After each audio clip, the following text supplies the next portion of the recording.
On the anniversary of the infamous break-in at the Democratic National Committee's headquarters, we paid a visit to the equally infamous Watergate Hotel, where they're busy making lemonade out of lemons. Hi, what's your name? Vivian Lacroix.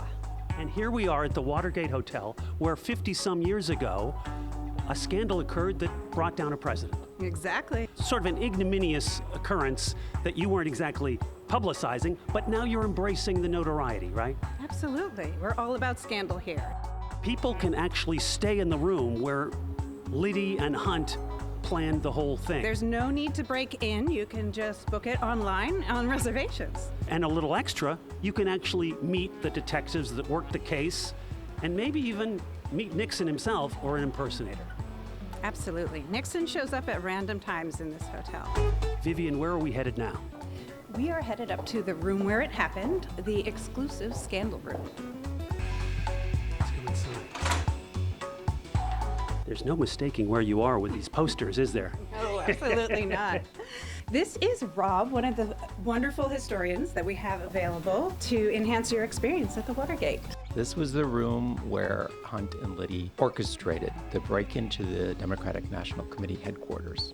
Which was actually in another building? Yes. So the Watergate office building is adjacent to the Watergate Hotel.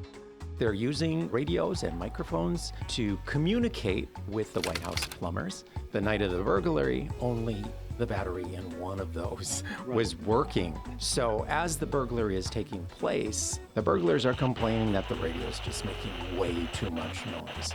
So the one man who has the radio that is working turns it off. Oops. Cuts off communication between the orchestrators of the break-in. And the burglars, the plumbers, don't find out that these policemen are on their way in until it's too late, and they're caught red-handed. That's exactly right. And now Liddy and Hunt have to get the heck out of here, right? Yes, pronto. They sort of pack up their stuff pretty quickly. Unfortunately, in that eagerness to get out of here, they leave some pretty incriminating things behind. Now you say, unfortunately this happened, but fortunately for democracy. Yes, unfortunate for the burglars. A key piece of evidence was a burglar's address book showing Hunt's direct White House phone number. They get caught red-handed over there. Eventually, they find a lot of stuff over here, and the cover is blown, and the beginning of the end of Nixon and his cabal. Yeah. Are these actual props that would have been used by the burglars? What the Watergate Hotel has done is they furnished the room with 60s and 70s type furniture. What's out here?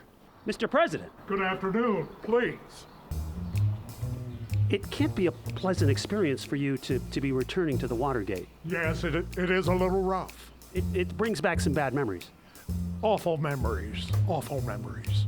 But the American people have to know that their president is not a crook.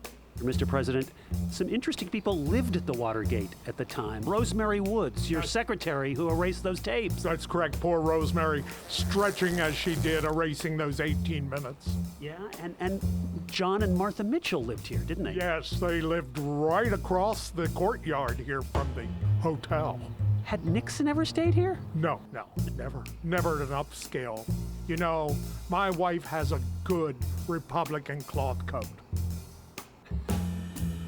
The unsung hero for discovering the burglary was Frank Willis, the security guard. He found that taped open door. That is the door that Frank Willis noticed the tape on his first round that evening. Is this the door they used in the movie All the President's Men?